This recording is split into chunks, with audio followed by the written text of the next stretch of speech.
No आज आपण पुढील 2 पार्ट्स ऑफ स्पीच शिकणार आहोत. काल आपण वर्ब आणि ऍडजेक्टिव्ह शिकलो. आज आपण ऍडवर्ब आणि प्रेपोजिशन शिकणार आहोत. चला तर मग स्टार्ट करूया. पहिल्यांदा ऍडवर्ब म्हणजेच क्रियाविशेषण होय. आता क्रियाविशेषण या शब्दातच आपल्याला याचा अर्थ दडलेला आहे. ऍड वर्ब म्हणजेच क्रियापदाबद्दल एक्स्ट्रा इन्फॉर्मेशन सांगणारा शब्द, त्याला क्रियाविशेषण असं म्हणतात. मग ती क्रिया कशी घडते, का घडते, अशा वेगवेगळी माहिती आपल्याला क्रियाविशेषण या शब्दाकडून मिळते. तर आता ऍडवर्बची आपण डेफिनेशन पाहू. An adverb is a word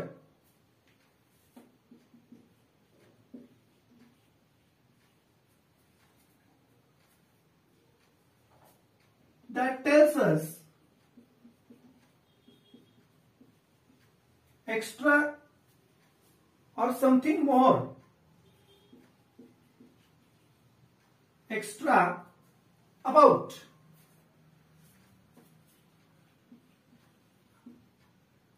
verb, adjective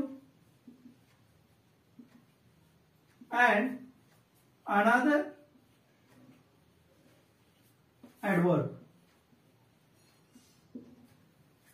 बघा, an adverb is a word that tells us extra, किंवा आपण असं पण म्हणू शकतो something more.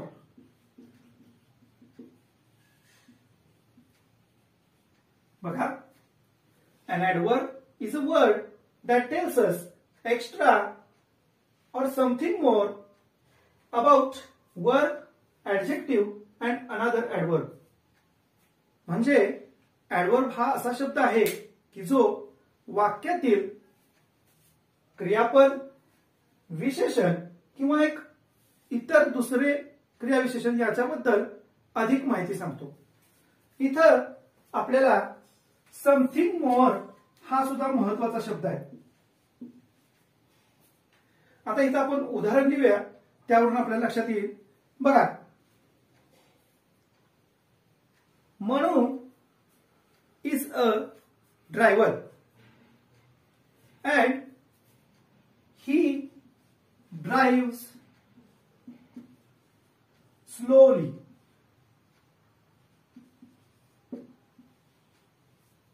In this sentence, या वाक्यामध्ये पहा, ही ड्राइव्स स्लोली. आता इथं वर्ब कोणता आहे, क्रियापद कोणता आहे, तर ड्राइव्ह. ड्राइव्ह हे क्रियापद आहे, तो चालवतो. पण तो कसं चालवतो, how he drive. He drive slowly. तो कसं चालवतो, तर हळू चालवतो. म्हणून स्लोली हा शब्द ऍडवर्ब आहे. बघा, स्लोली हा शब्द काय आहे, ऍडवर्ब आहे. मग आणखीन एक या ऍडवर्बचं वैशिष्ट्य आहे की जास्तीत जास्त शब्दांना, ऍडवर्ब असलेल्या शब्दांना एलवाय हे सफिक्स म्हणजेच प्रत्यय लागलेला असतो. आता जर आपण असं म्हटलं की आपल्याला ऍडवर्ब ओळखायचं झालं तर एलवाय असतो का, तर आपण हे लक्षात घेतलं पाहिजे की बघा, आणखीन 2 उदाहरण लिहूया म्हणजे तुम्हाला लक्षात येईल. The sun shines brightly. किंवा असं म्हणूया, Ram climbs on a tree carefully.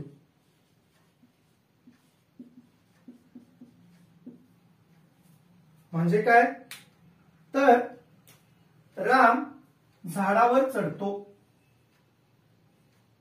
पण तो कसा चढतो, काळजीपूर्वक चढतो.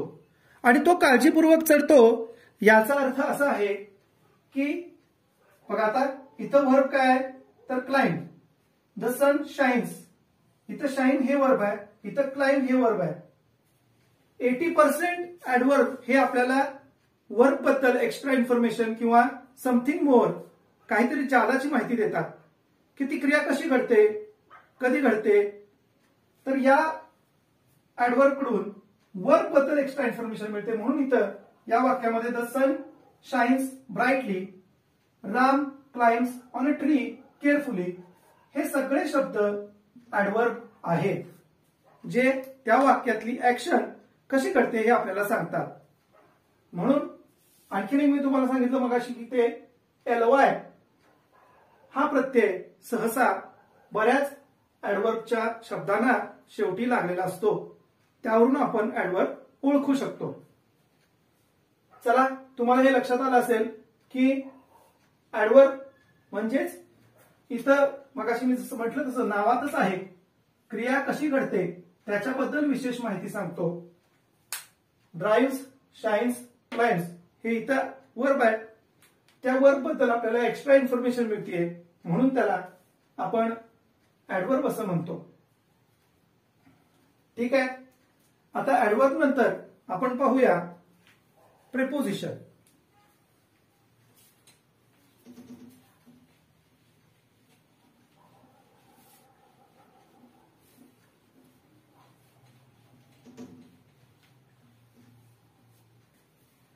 आता बघा प्रेपोजिशन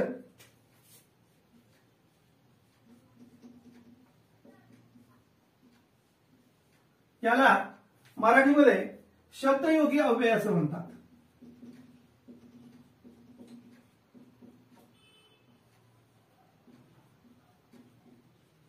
मराठीचं व्याकरण पाहताना आपण लक्षात घेतलं आहे की शब्दयोगी अव्यय कोणाला म्हणतात तर असा शब्द किंवा असा शब्दांचा समूह की जो नाम आणि सर्वनाम किंवा दोन ठिकाणं यांच्यामधला आपल्याला संबंध सांगतो, संबंध दर्शवतो.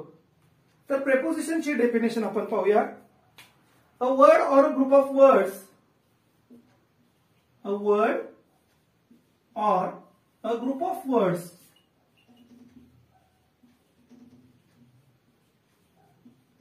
बघा, a word or a group of words used before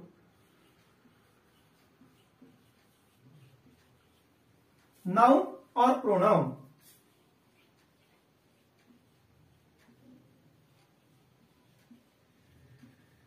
Noun or pronoun to show places, direction,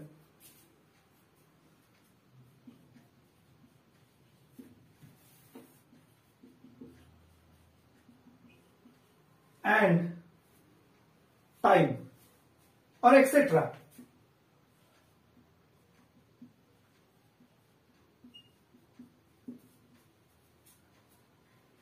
आता बघा अशा शब्दाला we call preposition.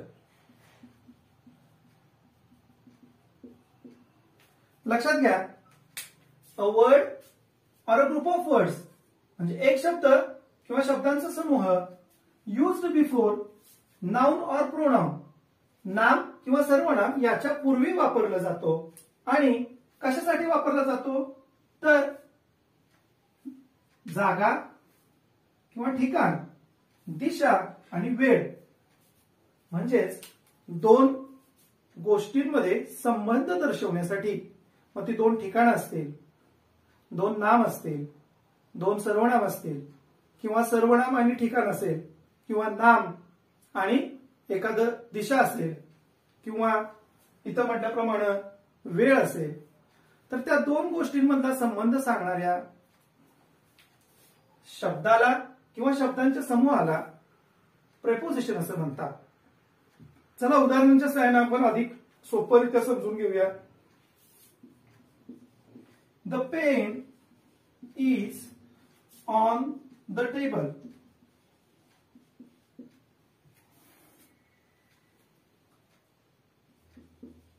The pencil is in my pocket.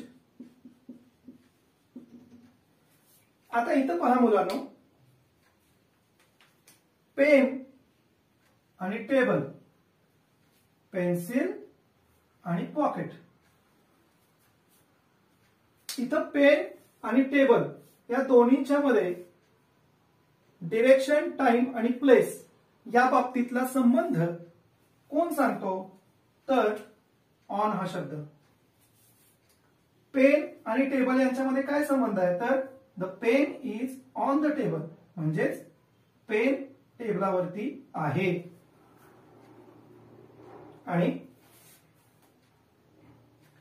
The pencil is in my pocket म्हणजे काय? Pencil माझ्या खिशात आहे. इथं इन हा शब्द पेन्सिल आणि पॉकेट यांच्यामधला संबंध दर्शवतो. तर तो प्लेसच्या बाबतीत. कारण कुठं आहे? तर खिशामध्ये आहे. पेन कुठं आहे? तर टेबलावर आहे. म्हणून ऑन अँड इन हे प्रेपोजिशन ऑफ प्लेसेस असं म्हटलं तरी चालू शकतं.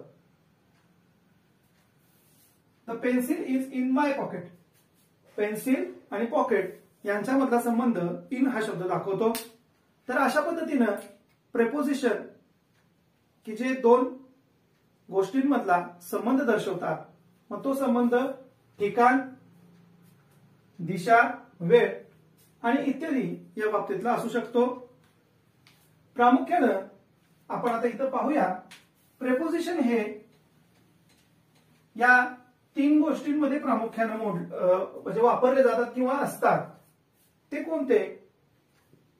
तर preposition of time, preposition of place आणि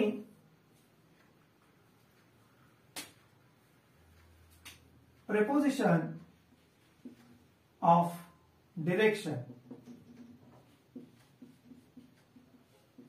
बघा, preposition of place, preposition of time and preposition of direction.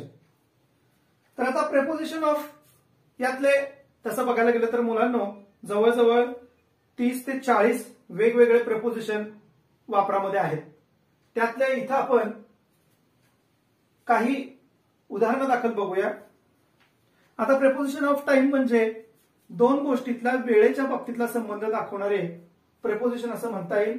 आता बघा, इन, ऑन आणि बाय. इन, ऑन आणि बाय याचा उपयोग आपण प्रेपोजिशन ऑफ टाइम करू शकतो. ऑनचा उपयोग आपण प्रेपोजिशन ऑफ प्लेस पण करू शकतो. आणि इकडं फॉर, ऍट, तसेच आणखीन प्रेपोजिशन इथं ऍटचा पण आपण वापर करू शकतो. इथं पण आपण ऍटचा वापर करू शकतो. म्हणजेच बऱ्याच प्रेपोजिशनचा वापर प्लेस दाखवण्यासाठी, डिरेक्शन दाखवण्यासाठी आणि टाइम दाखवण्यासाठी आपण करू शकतो. साधारणतः काही फरक असतात ते मी तुम्हाला दाखवून देतो. बघा, आता इथंच घ्या, ऑन, अबाउट आणि ओव्हर या तीन प्रेपोजिशनचा एकाच बाबतीत कसा उपयोग होतो ते मी तुम्हाला दाखवतो. आता यामध्ये प्रामुख्यानं हे तिन्ही प्रेपोजिशन प्लेसच्या बाबतीत कसे वापरतात ते मी तुम्हाला सांगणार आहे, म्हणजे तुम्हाला नक्की कळेल. आता हा पेन माझ्या डोक्यावर मी ठेवलाय, म्हणजेच हा मी चिकटून इथं डोक्यावर ठेवलाय, माझ्या डोक्याला स्पर्श करून मी ठेवलाय. मी काय म्हणणार? The pen is on my head. आता हाच पेन डोक्यावर आहे, बरोबर आहे, म्हणून मी ऑन वापरलं. जरासं अंतर ठेवून डोक्यावर असता तर मी काय वापरणार? The pen is above my head. आणि तेच खूप अंतर ठेवून एखादी वस्तू डोक्याच्या वर असेल तर मी काय वापरणार? ओव्हर. आता उदाहरणार्थ स्लॅब खूप वर आहे माझ्या डोक्याच्या, मी काय वापरणार? The slab is over my head. जरा अंतर ठेवून वर असलं तर the pen is above my head. आणि चिकटून वर असतं तर the pen is on my head. बघा अशा पद्धतीनं प्लेस, पेन कुठं आहे तर डोक्याच्या वर चिकटून आहे की थोडं अंतर ठेवून वर आहे की खूप अंतरावरती आहे. प्लेस वस्तूची आपल्याला या 3 शब्दांमुळे कळते. अशा पद्धतीनं बरेचसे प्रपोजिशन वापरत आहेत की ज्याचा उपयोग वेळ दाखवण्यासाठी, प्लेस आणि डिरेक्शन दाखवण्यासाठी होतो. अशा पद्धतीनं मुलांनो हे 2 प्रेपोजिशन आपण शिकलेलो आहोत. तर या 2 प्रेपोजिशन्स मध्ये तुम्हाला एक महत्वाची गोष्ट तुम्ही लक्षात ठेवा की ऍडव्हर्ब मध्ये बऱ्याच शब्दांना शेवटला ly हा प्रत्यय लागतो आणि प्रेपोजिशन्स मध्ये प्रामुख्यानं टाइम, डिरेक्शन आणि प्लेस या दृष्टिकोनातून 2 गोष्टींमधला संबंध दाखवण्यासाठी त्याचा वापर केला जातो. अजून आपण एक गोष्ट एक्स्ट्रा आज शिकणार आहोत ती म्हणजे पंक्च्युएशन मार्क्स. चला तर मग शिकूयात. 2 पार्ट्स ऑफ स्पीच शिकलो ते म्हणजे ऍडव्हर्ब आणि प्रेपोजिशन. आता याचबरोबर आज आपण पंक्च्युएशन मार्क्स म्हणजेच विराम चिन्हे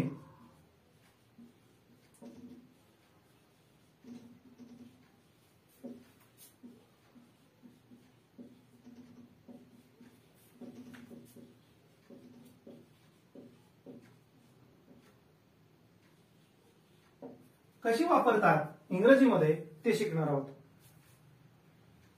आता विरामचिन्हे कशाला लागतात, त्यांचा उपयोग काय भाषेमध्ये, तर थोडक्यात तुम्हाला मी सांगतो. पहा, जेव्हा आपण एखादी गोष्ट वाचत असतो, रीड करत असतो, तेव्हा आपण श्वास घेत असतो.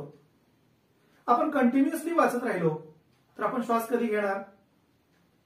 मग वाचताना अगदी काही सेकंद आपल्याला विराम मिळावा म्हणून पंक्च्युएशन मार्कचा वापर भाषेमध्ये करायला सुरुवात केली झाली. म्हणून त्याला असं म्हणतात बघा मराठी विराम चिन्हे. विराम म्हणजे काही क्षणभर विश्रांती. खरं सगळेच पंक्च्युएशन मार्क्स एकाच गोष्टीसाठी नाही वापरले जात. मग आज आपण कोणकोणते पंक्च्युएशन मार्क्स अभ्यासणार आहोत. तर सगळ्यात पहिल्यांदा आहे तो म्हणजे फुल स्टॉप, ज्यालाच पूर्ण विराम असं म्हणतात. त्यानंतर 2 नंबरला आहे कॉमा, ज्याला स्वल्प विराम असं म्हणतात. 3 नंबरला आहे कॅपिटलायझेशन. आता मुलांनो, कॅपिटलायझेशन हे मराठीमध्ये नाही आहे बरं का, हे फक्त इंग्रजीमध्येच आहे. मग असं का ते पण तुम्हाला मी सांगेन. त्याच्यानंतर आहे क्वेश्चन मार्क.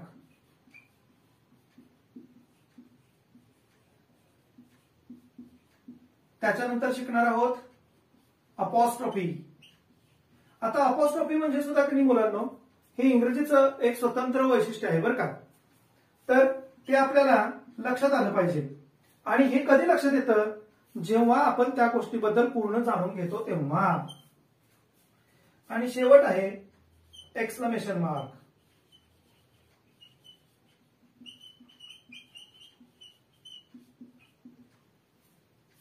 आता बघा,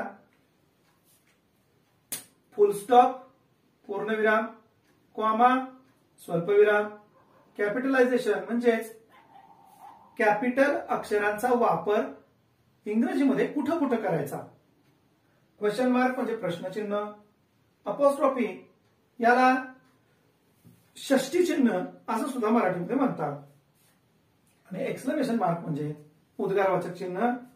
आपण चिन्ह काढूया. फुल स्टॉप, कॉमा, कॅपिटलायझेशन म्हणजे त्याला आपण काय चिन्ह काढू शकत नाही. हा आहे question mark. Apostrophe single inverted comma सारखाच वापरला जातो. आणि एक्सक्लेमेशन मार्क उद्गारवाचक चिन्ह हे तर आपल्याला माहितच आहे. चला आपण शिकूया. आता फुल स्टॉप कुठे, तर Ram is a boy, full stop. म्हणजेच वाक्य पूर्ण झाल्यानंतर पूर्णविरामचा म्हणजेच फुल स्टॉपचा वापर केला जातो. कोणत्याही वाक्याच्या शेवटी पूर्णविराम वापरला जातो. आता बघा, कॉमा म्हणजे स्वल्पविराम कुठे वापरतात? तर आता यासाठी मी एक उदाहरण लिहितो. Mother went to the market. Mother went to the market and, बघा, mother went to the market and she bought banana, apple, mango and other fruits.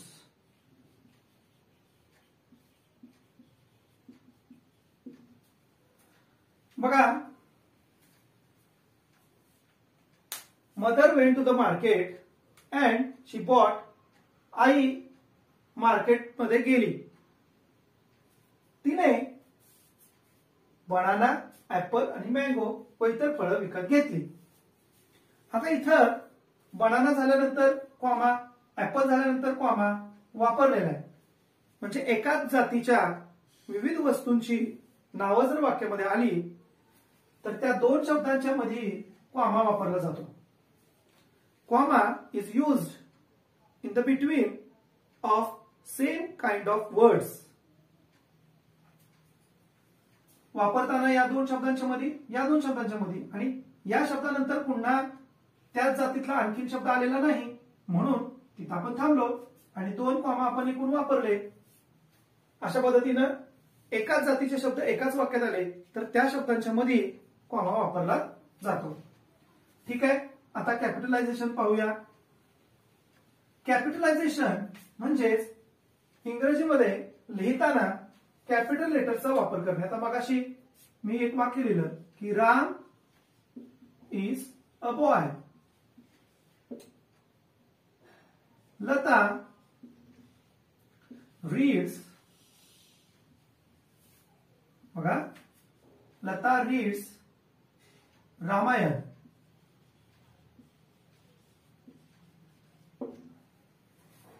आता बघा, इथं आर, इथं एल, परत इथं आर, हे कॅपिटल लेटर्स आहेत. कॅपिटलायझेशन म्हणजेच जशी आपली स्मॉल लिपी आणि कॅपिटल लिपी आहे, तर इंग्रजी लिहिताना काही ठिकाणी सक्तीनं कॅपिटल लेटरचा वापर करतात. मग आता कुठं कुठं करतात? तर पहिली गोष्ट, वाक्याच्या सुरुवातीच्या पहिल्या शब्दाचं पहिलं अक्षर हे नेहमी कॅपिटलच लिहितात. त्यानंतर जी प्रॉपर नाउन्स आहेत, रामायण किंवा एखाद्या शहराचं नाव, देशाचं नाव, ते वाक्यात कुठं पण येऊ देत, मग ती नेहमी कॅपिटलच लिहितात. इथं तर रामायण कसं बघा, वाक्याच्या मध्ये आहे तरी पण आर कॅपिटल आहे. तसंच आय हे प्रोनाउन हे सुद्धा वाक्यात सहसा कॅपिटलच लिहितात. म्हणजेच एकदा फुल स्टॉप दिला की त्यानंतरचं वाक्य सुरू झालं की त्या वाक्याच्या पहिल्या शब्दाचं पहिलं अक्षर हे नेहमी कॅपिटलच लिहितात. हे तुम्ही लक्षात घ्या. किंवा काही डिग्री असतील, BA, MA, काही पदवी असतील, MLA, तर ती सुद्धा नेहमी कॅपिटल लेटर्स मध्येच लिहितात. तर मुलांनो, हे आपल्याला लक्षात पाहिजे की कॅपिटल लेटर्स वापरतात कुठं. कवितेतील ओळी असतील किंवा आणखीन कुठले निबंधाची सुरुवात असेल तर ती सुद्धा कॅपिटल अक्षरानंच होते. ठीक आहे. आता बघा क्वेश्चन मार्क, हे एकदम सोपं आहे. क्वेश्चन मार्क प्रश्नचिन्हानंतर, म्हणजेच प्रश्नचिन्ह प्रश्नानंतर वापरतात. बघा, who are you, question mark. What is your name question mark. Do you like tea question mark. म्हणजे क्वेश्चन मार्क हा प्रश्नचिन्ह जे आहे ते प्रश्नाच्या शेवटी वापरलं जातं. आता हे जसं पंक्च्युएशन मार्क्स म्हणजेच मराठीमध्ये नाहीये परंतु इंग्रजीमध्ये वापरलं जातं, तसंच हे सुद्धा इंग्रजीमध्ये नाविन्याने वापरलं जातं. आता अपॉस्ट्रोफी म्हणजेच मराठीमध्ये चा ची चे दर्शवण्यासाठी वापरलं जातं. तसंच हे सुद्धा बघा,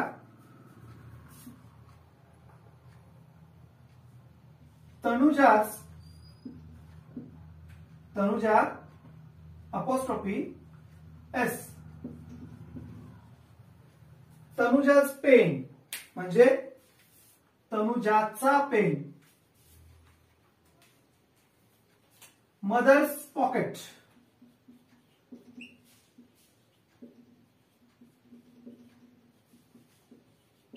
आईचा खिसा. हे बघा इथं दिलंय मी. आता याचा अर्थ काय, हा पेन कुणाचा आहे, हे पाकिट कुणाचं आहे, खिसा कुणाचा आहे, तर आईचा आहे, तनुजाचा आहे. म्हणून चा ची चे दर्शवण्यासाठी अपॉस्ट्रोफी एस इंग्रजीमध्ये वापरलं जातं. परंतु यात एक छोटासा नियम आहे, तो म्हणजे नाउन जर सिंग्युलर असेल किंवा तो शब्द सिंग्युलर म्हणजे एकवचनी असेल तर त्या नावाच्या नंतर लगेचच अपॉस्ट्रोफी देऊन एस लिहून अपॉस्ट्रोफी वापरलं जातं. परंतु तो जर शब्द प्लुरल असेल, प्लुरल म्हणजेच तो शब्द जर अनेक वचनी असेल तर कसं लिहितात बघा. आता उदाहरणार्थ बॉईज हॉस्टेल.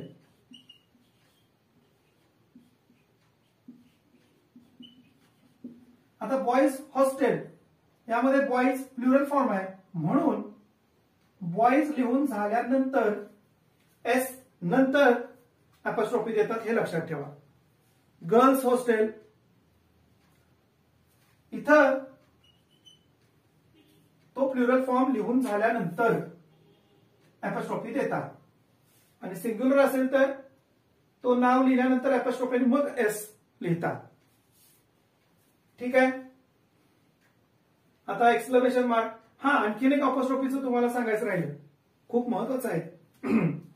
इंग्रजीमध्ये शॉर्ट फॉर्म दाखवण्यासाठी सुद्धा अपॉस्ट्रोफी वापरतात. आता शॉर्ट फॉर्म दाखवण्यासाठी म्हणजेच उदाहरणार्थ थांबा जरा फळा पुसूया. हा, आता बघा शॉर्ट फॉर्म दाखवण्यासाठी म्हणजेच आय एम किंवा सगळ्यात सोपं कॅन नॉट याचं कांट. बघा ह्या कॅन नॉटचा काय केला, शॉर्ट फॉर्म केला, इथं अपॉस्ट्रोफी वापरला आणि कांट केलं. वोंट म्हणजेच विल नॉट याचं वोंट. Have not haven't. अशा पद्धतीनं अपॉस्ट्रोफीचा वापर इंग्रजीमध्ये शॉर्ट फॉर्म करण्यासाठी सुद्धा महत्वाच्या दृष्टिकोनातून वापरतात. हे सुद्धा तुम्हाला माहित असणं गरजेचं आहे. त्याला इंग्रजीमध्ये कॉन्ट्रॅक्टेड फॉर्म्स असं सुद्धा म्हणतात. चला आता शेवटचं एक्सक्लेमेशन मार्क म्हणजे उद्गारवाचक चिन्ह. Wow, what a beautiful dress. Wow नंतर apostrophe. Bravo, we won the match.